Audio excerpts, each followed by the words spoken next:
I'm Leah. I'm calling from Australia. It is 3 a.m. here. Hey, so I'm Danny, calling in from Germany. And first of all, Matt, this is amazing that you're doing all of this. I really appreciate that you're taking the time to answer all of our questions. Hi, Zinnia here. I'm from Manila, Philippines.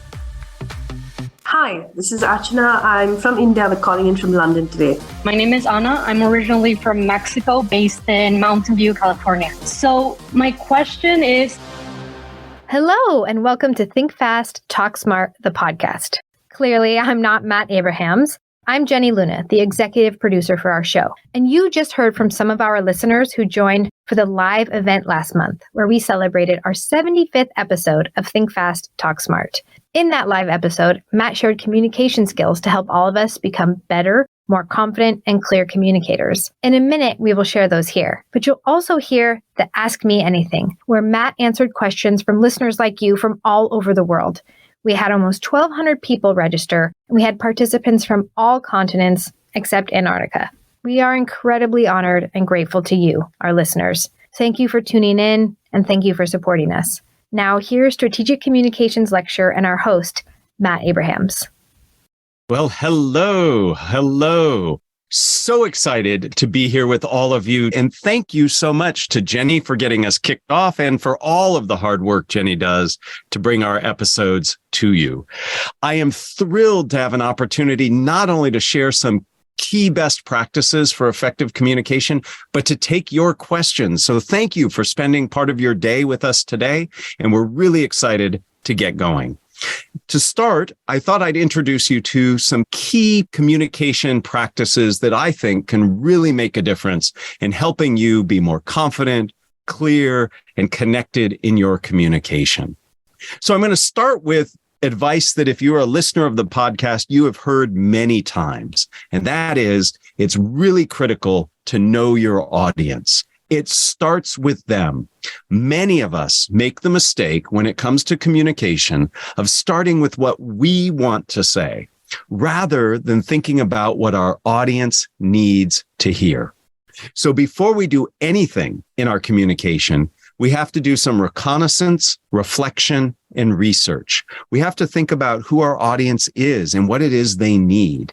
Because if we can make our messaging relevant and salient for them, they'll listen, they'll learn, and they're more likely to act.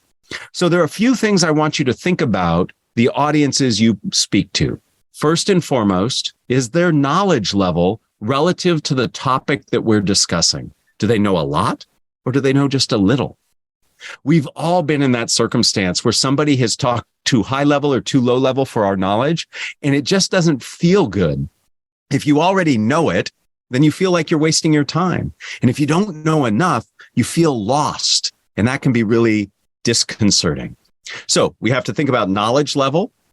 We also have to think about attitudes. Is our audience likely to be supportive of what we're saying, or perhaps not supportive?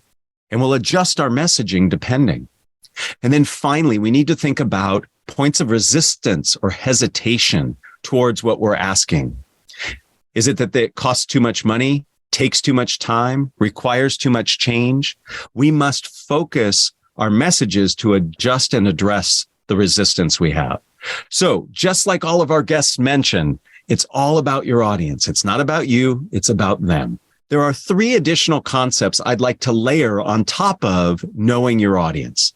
And the first is making sure that you have a clear goal for your communication. In all of my strategic communication classes I teach at the business school, we really talk about the importance of having a goal. Now, to my mind, a goal has 3 major parts. It's about information, emotion, and action. In other words, what do you want your audience to know? How do you want them to feel? And what do you want them to do as a result of your communication?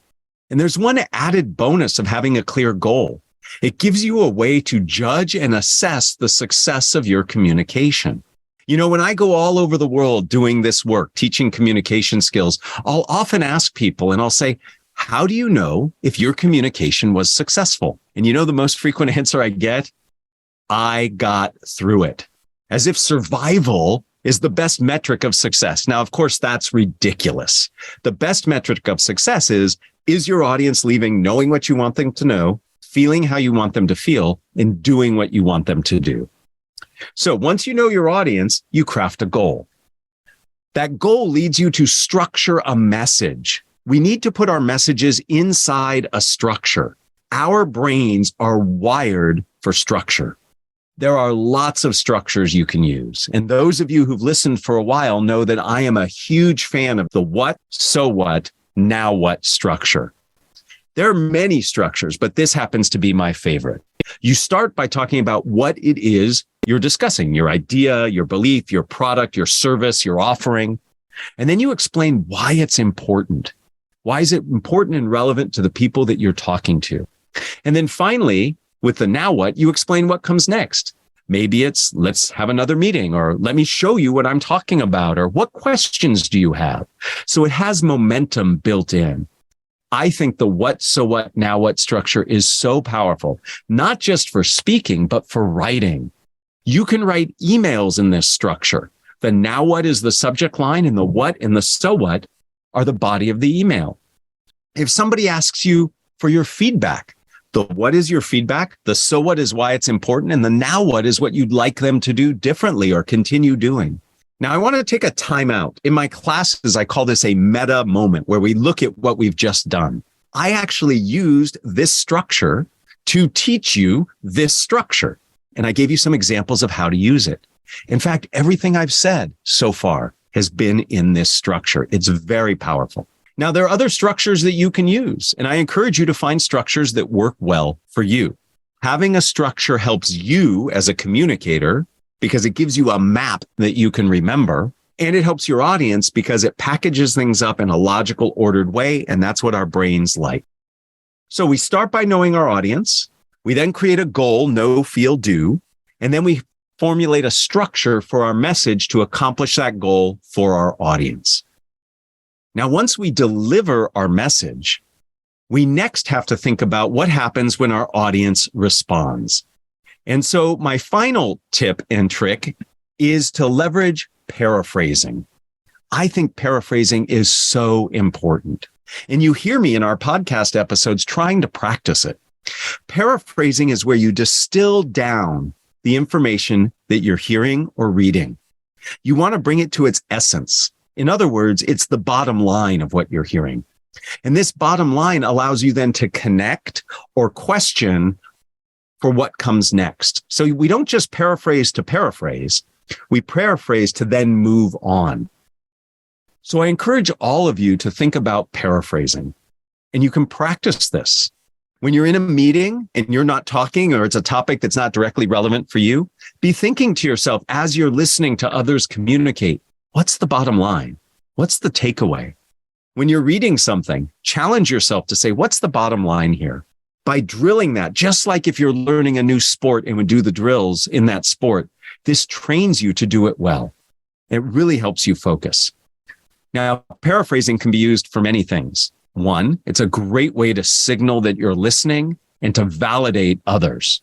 So, for example, if you're talking and ask me a question, I can paraphrase that question. One, to validate, yes, I heard you. Thank you. But I also validate the fidelity or accuracy of what I heard. There's no sense me answering a question you did not ask. So by paraphrasing, you can say, yes, Matt, that's the question, or no, I really meant this. Paraphrasing also allows you to think. Paraphrasing is what we call a lower order cognitive skill. What that means is that I can paraphrase and still be thinking about what I want to say next. So it's a wonderful way to buy yourself time. And then finally, I think paraphrasing is perhaps the most polite way to interrupt somebody or to move a conversation forward. We have all been part of meetings or presentations where somebody goes on too long. And what we really want to say is, please stop or shut up. We've heard enough. But that's not appropriate. So what we can do is we can paraphrase. We can highlight something of value or importance that the person has said, name it, maybe even comment on it, and then move on. So imagine I'm in a meeting and somebody in the room is talking too much. And I'm the leader of the meeting. I might highlight something they say. I might say, oh, Cost is really important. In fact, Jenny, I'd love to hear your thoughts about cost. Do you see what I did there? I interrupted the person, validated what they were saying about cost, and then I literally took the content and moved it to somebody else. So I've just told that person and everybody else in the room, we're moving on. So paraphrasing is a tool for validating emotions and information, for buying yourself time, and for moving conversation forward. So taken together, knowing your audience, having a goal, know, feel, do, and building out a structure like what, so what, now what, can really help you make your communication more clear, concise, and focused. And having the ability to paraphrase helps you interact with your audience and move the conversation or the presentation forward. I truly hope that these skills are helpful for you and can help you hone your communication.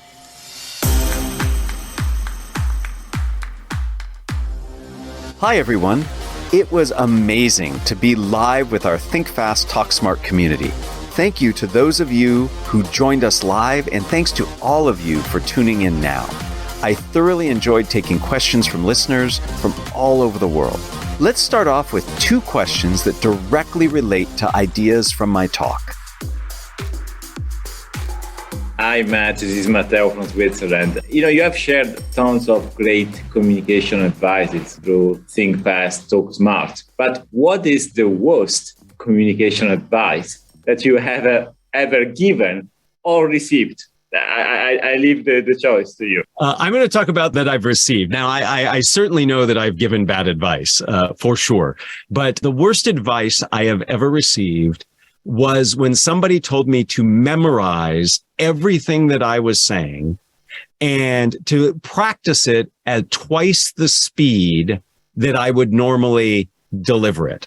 Their argument was, if you can speak your talk twice as fast, memorized, then you really have it. Well, that just goes against everything I know to be true and personally feel comfortable with. Memorizing is a huge trap. While you think it's helping you, it's actually working against you because your brain is focused on what you've memorized. So half of your attention is comparing what you're saying to what you were supposed to say. So you only have half of your focus on the actual saying of it and connecting with your audience. And the saying something twice as fast just puts a barrier between you and your audience. You need to speak at a normal, natural rate. So the worst advice I ever received was to memorize and speak twice as fast. I tried and it was miserable. And I literally, right before I had to give the talk, and it's a talk that's out there, you can actually watch it. That I gave. I'm not going to name it because I don't want to offend anybody, but I just said, no way, I'm going to do this my way. And while the talk might not have been great, I certainly felt much better about it. Thanks, everyone. As you said, this is Indresh. I have called from Bangalore, and I'm very thankful for you giving your time and experience. My question is around, you talked about understanding the audience, but if we have to present to a large audience where you have, say, 20, 50, or say hundreds of people, how you try to understand the expectations or knowledge or background of such kind of audience and make your presentation effective? Thank you for that question. You're absolutely right. When you speak in front of a large group that's very diverse and you might not know them, it's really hard to understand everything about them. But that doesn't mean we shouldn't try. So again, going back to this notion of reconnaissance, reflection, and research. So if you're invited to an event, let's say you're at a conference, talk to the organizers of the conference. What do they know about the attendees? Do you know the names of the companies people are coming from to your presentation? Can you do some research on the companies? Understand what they think is important. Look at the bios of the people who work at that company. Use tools like LinkedIn and Google and other tools to search up people. So there is some work you can do. Now, inherent in that question, I believe, was another question, which is, what do you do if the audience, because it's so large, is varied in things like knowledge level or attitude? So some people know a lot, some know a little, some are in favor, some aren't. What do you do? First, you have to really think about who is the target set among the larger group. And if so, tailor your message to that target group. If not, you have to scaffold and build that information so that people are more on par, especially when it comes to knowledge. So let me give you an example. Let's imagine you're in a room. It could be a large audience, a smaller audience, and you know some people know a lot and some know a little. Here's what we know from research. First, you should acknowledge that. So when you start, you say, in this room, we have some people who know a lot and some who know less. What we know from research is that this actually bolsters your credibility. People see you as more credible because you're acknowledging that you've done some homework and you know who's there. The second thing you should do is let people know that you're going to spend the first few minutes of your talk, of your presentation, of the meeting, scaffolding or building some foundational skills, and then you'll get to the deeper level. This does two things for you. The people who don't know a lot are very thankful because you're going to help them learn. And for the people who do know a lot, you just told them that they have to wait just 2 or 3 minutes to get through that rudimentary stuff. So they're going to stick with you.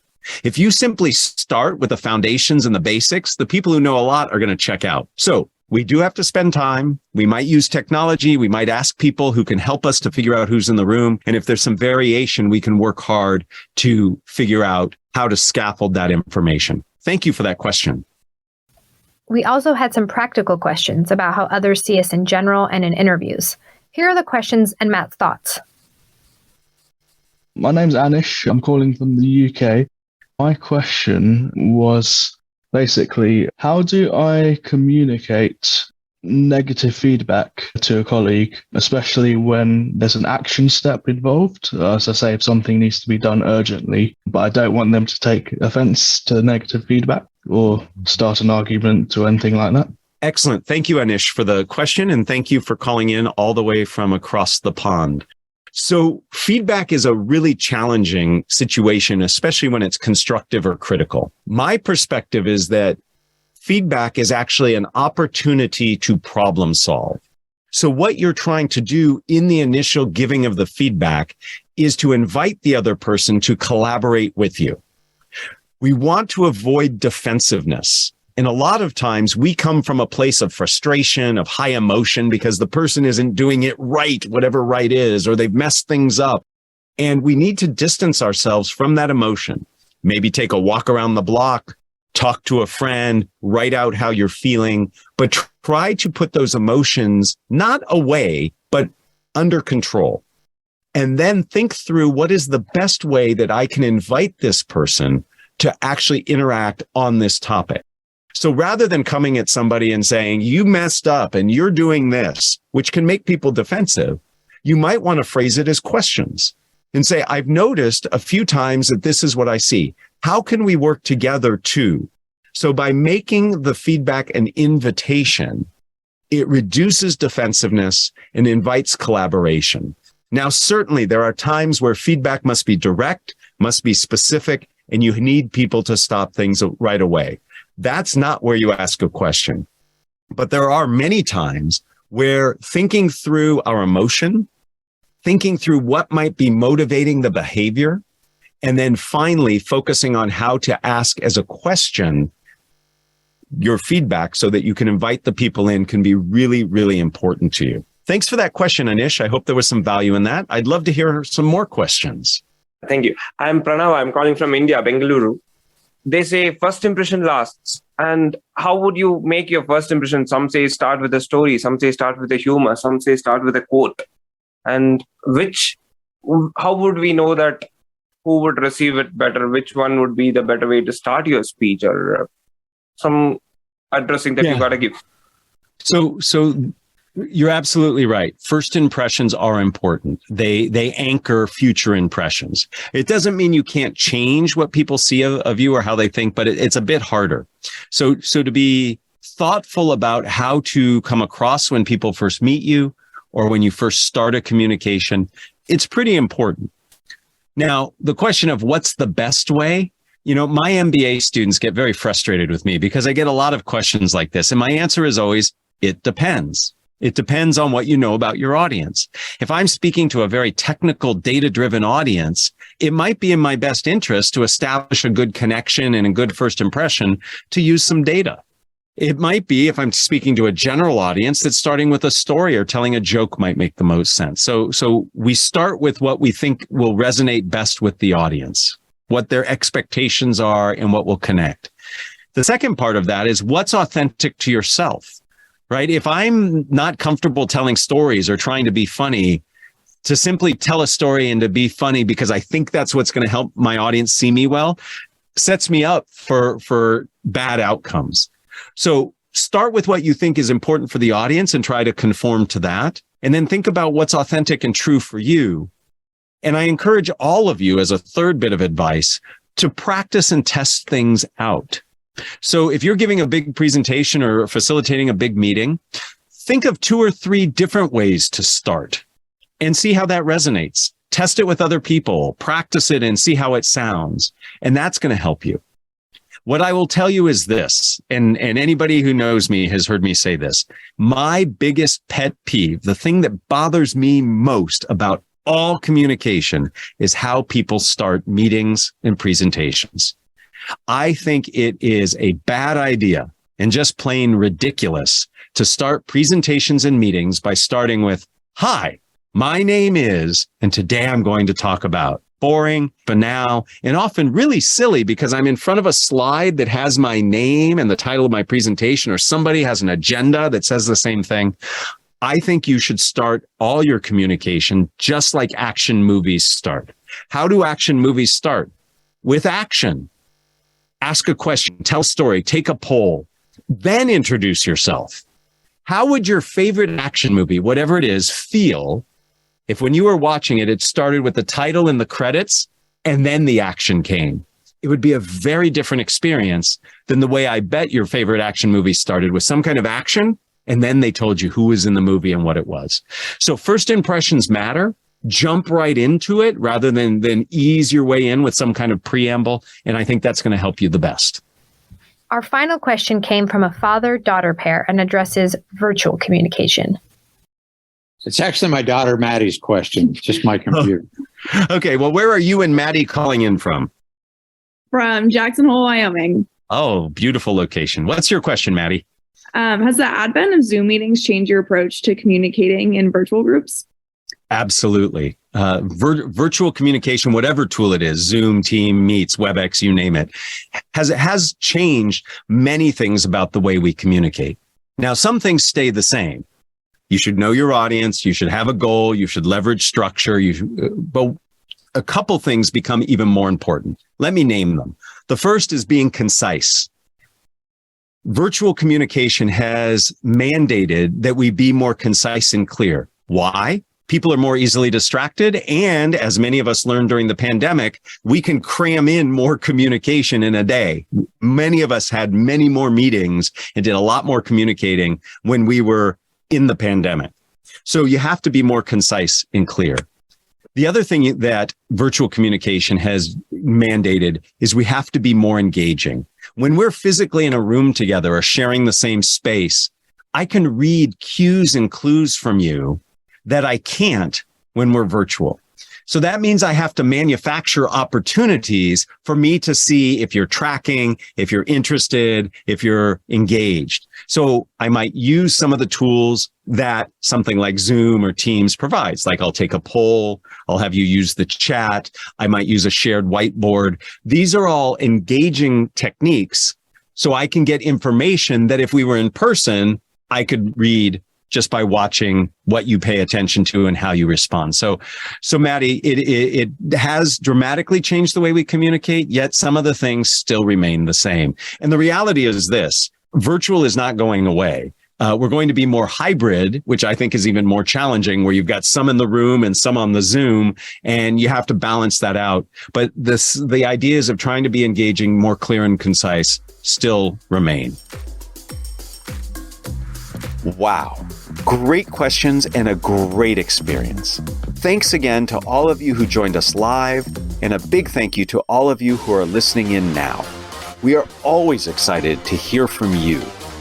We have several ideas of how we will connect and interact in the near future. For now, please register for our Think Fast, Talk Smart, the newsletter by going to stanford.io/TFTS newsletter. Follow us on Instagram, Twitter, and LinkedIn, and please invite your friends, family, and coworkers to listen in.